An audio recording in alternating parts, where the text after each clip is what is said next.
Hello, everybody.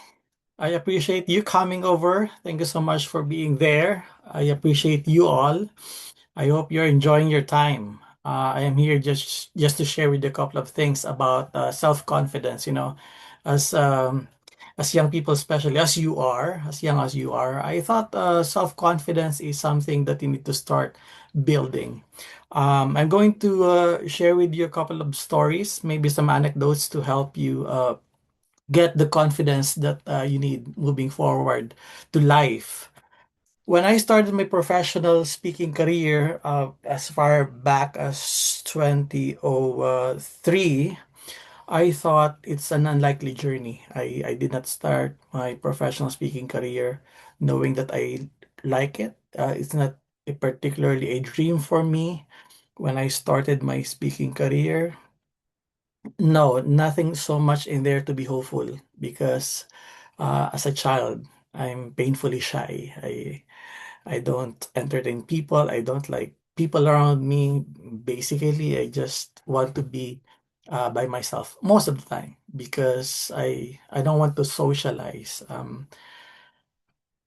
In class, I hate recitation. I don't like to raise my hand to answer a particular question from my teacher. But it was only in 2003 when I was working in the Office of the President here in the Philippines, when I started a volunteer job. And my volunteer job was a human clicker, so to speak. I have a boss, and my job was to prepare his presentation. And whenever he presents, I click the enter button. It's not particularly a job that I could be proud because it's behind the scene and nobody notices. And but I did great about clicking. In fact, I did so well that my boss would always look good on stage because what I did backstage and there the small table down the stage. And I can remember from that point on, I didn't know that I was going to be a speaker until one day when he said he's going to be late in the speech. And if ever he cannot really make it, uh, he said, "You do it." And I thought, really? Seriously? Because in my mind, I couldn't do it. I'm shy. I'm gonna pass out if you ask me to be up there on stage and present. But as fate had it, at that particular day, my boss was really so late that he didn't make it. And so I was introduced by the MC and I was called up on stage. Mr. Lloyd Luna, everybody, round of applause. And that was the moment. I stood up and I walked so slowly as if I didn't want to reach the stage. That kind of walk. You're walking, but you don't want to arrive. But I did arrive, and from that point it was blank. I look at my seat and I saw my soul stuck in that particular chair. Um, I had to speak for I think 30 minutes or so. And I I'm sure that the audience didn't like my speech. I'm sure that they're confused about my speech because I myself was confused about my speech as well. I didn't understand my speech practically. I knew that people don't like me because they are not engaged. I cannot get their attention and they don't engage with me. Basically, it's so painful that in front of you, you know that people don't like you. And I thought, when is this going to end? And after 30 minutes, I went down the stage. I had to have this self-conversation, self-talk between me and myself, telling myself that, that's the last time. I will never, ever take the stage again because for me, it should be the end of it. You know what I mean? I didn't do well. It was a shame. It didn't work out the way I thought it should. But somehow, something in me said, well, maybe you deserve another try. You can do one more time and let's see what happens. And so I did, and same result. Um, People didn't like me. People did not engage with me. I still couldn't do it. I couldn't do it. I did another try and still the same result. The third time, the fourth, and the fifth, the same result. It was only up to until the 10th attempt. Oh no, it still didn't work at the time, the 10th attempt. And I didn't know when I was doing it right already. But I thought after 20 years, I'm here um, in front of you, telling you that I made it.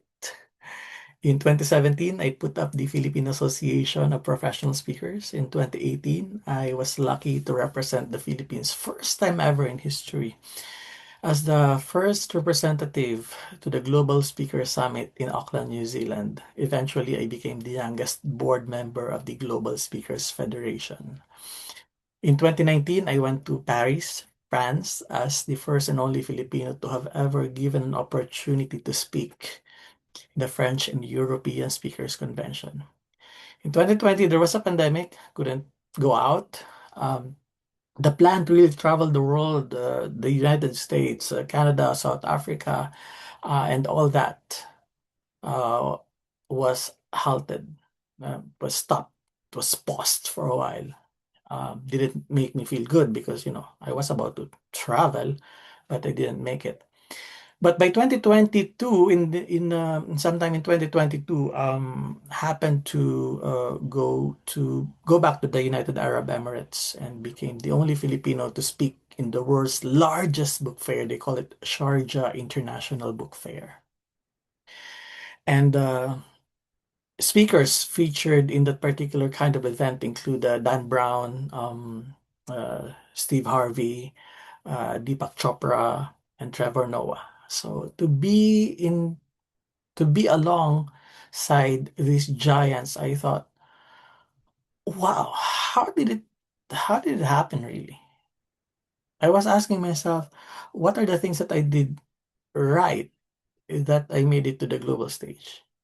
Me, as a simple, small guy from the somewhere in the Philippines, um, made it to the global speaking stage. And the answer isn't as simple as I expected to be, because the answer was that because I did more wrong things than I did the right things. So, in other words, I thought, really, it's because I was able to take a risk. That's why I made it. And so it became a principle that you wouldn't really know how far you can go until you actually go there. And I did go there. And so this particular journey has taught me about confidence. Um, Confidence is not, it's gender neutral. Doesn't care if you're male or female or in between. It doesn't care about your age, whether you're young or young at heart. It doesn't matter if you are Asian or American or European. Race is not a factor to it. Your color has nothing to do with confidence. Confidence, I thought, comes from mastery. Mastery of oneself and mastery of one's skill. Because you can't buy it, you cannot rent it out, you cannot borrow it. You cannot borrow it from people. You say, I'm not confident today, maybe you can let me borrow your confidence. No, doesn't happen that way. You build it over time by learning to accept yourself, who you are, what you believe, how you speak, how you communicate, how you present yourself to the world. Because once you become a master of yourself, I thought everything else follows. You don't have to prove to people. You don't have to impress people around you. Because one thing I learned is that impression only follows expression.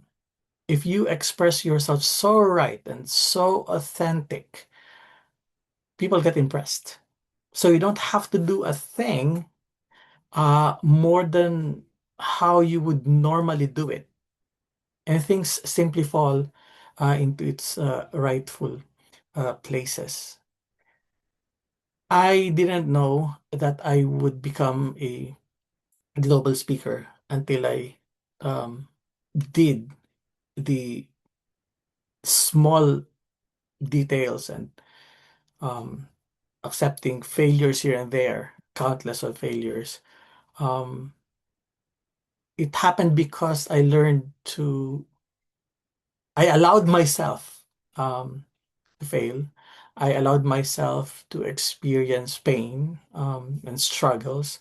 I gave myself the permission uh, to break my heart uh, when things don't go the way I want things to go. Uh, but along the process, I learned about myself and who I am and what I represent. So self-mastery is for me one of the key to confidence. But the second part is mastering your skill, your expertise. I don't think people get the confidence that they need if they are not particularly a master of that particular set of skills or skill. And so the reason I can speak to you like as normally as I can right now isn't because, I have the highest score in English class, or I studied English so much and I can speak more fluently than you can, because I'm sure you probably can speak better than me. But it's because I know that this is my expertise and I'm able to master this over time, presenting in front of a crowds, different people, in 4 continents, 26 countries, I believe.